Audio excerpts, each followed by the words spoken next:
Bonjour tout le monde, mon nom est Imran Ahmad, je suis associé chez Norton Rose Fulbright Canada et je suis accompagné de ma collègue Roxane Caron de notre groupe de droit des technologies et protection des renseignements personnels qui est basé à notre bureau de Montréal. Donc, bonjour Roxane. Bonjour. Donc, ce qu'on aimerait faire au cours des 3 à 5 prochaines minutes, c'est de parler un peu des développements récents à la Commission à l'accès à l'information. Si je comprends bien, il y a des lignes directrices qui ont été publiées récemment concernant le consentement. Peux-tu nous en parler?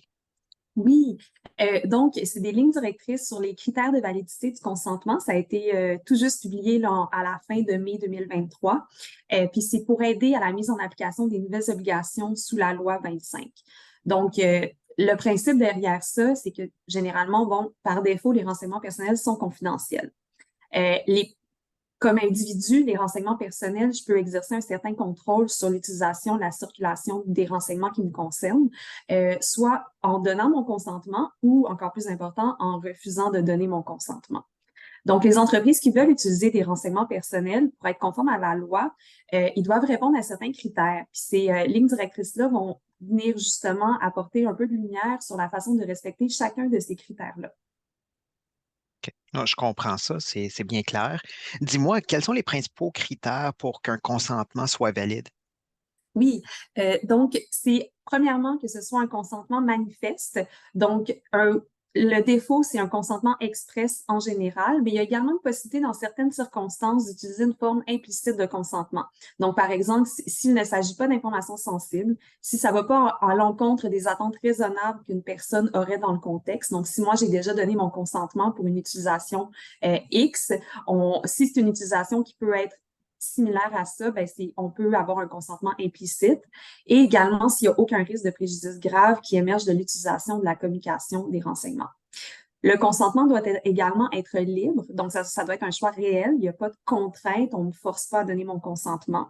Il doit être éclairé et là, c'est là que c'est important d'avoir une politique de protection des renseignements personnels, donc qui me renseigne sur l'usage qui va être fait des renseignements pour lesquels je donne mon consentement. Il doit être également granulaire. Il doit être demandé à chacune des fins visées, mis à part, comme je disais tout à l'heure, là, si c'est vraiment des fins qui sont connexes. Mais sinon, si je donne mon consentement à recevoir un reçu par courriel, je donne pas nécessairement mon consentement, par exemple, à ce que ce soit envoyé à un autre site pour des fins de marketing. Le consentement doit être spécifique, donc on doit savoir la fin pour laquelle on donne le consentement. Il doit être compréhensible, donc là, je retourne à la politique. Il faut que cette politique-là soit claire, puis soit Mhm. également facile à lire. Il faut que le consentement soit distinct et donc on cache pas le consentement là, dans un long contrat. Et enfin, le consentement il est toujours temporaire, donc il est seulement pour la durée nécessaire pour laquelle on collecte l'information. Est-ce qu'il peut y avoir des situations où il y a des exceptions à l'obligation de consentement? Ça se peut-tu? Ben oui, il y a plusieurs exceptions qui sont dans la loi. Par exemple, communiquer des renseignements personnels avec un fournisseur de services, on n'a pas nécessairement à demander le consentement des personnes visées. Par contre, il y a certaines obligations qui viennent avec ces exceptions-là. Donc, dans le cas d'un fournisseur de services, va falloir s'assurer qu'il y a une entente contractuelle, qu'il y a une entente écrite qui respecte certains critères là, pour qu'on n'ait pas besoin d'aller chercher le consentement des personnes. OK.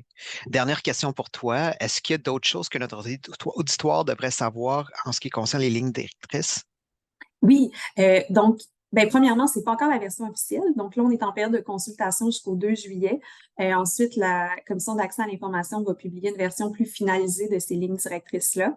Ce qui est très intéressant dans les lignes directrices, c'est qu'il y a également des exemples. On propose des scénarios qui sont assez variés. Donc, ça donne beaucoup plus de couleur à l'application des critères de consentement, là, parce que la loi, c'est quand même, ça reste que c'est 2 paragraphes qui parlent de ça. Donc là, ça vient vraiment apporter un peu plus de nuances à tout ça.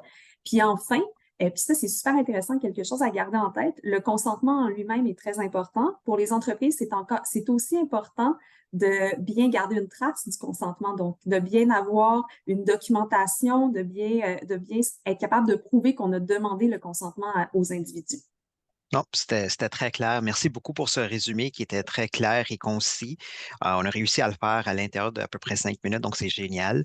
Écoute, Roxane, on aimerait te revoir sur cette capsule-là. Je sais qu'il y a plein de développements à la quête, donc au plaisir de se rencontrer à nouveau.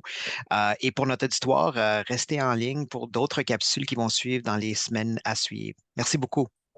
Bon.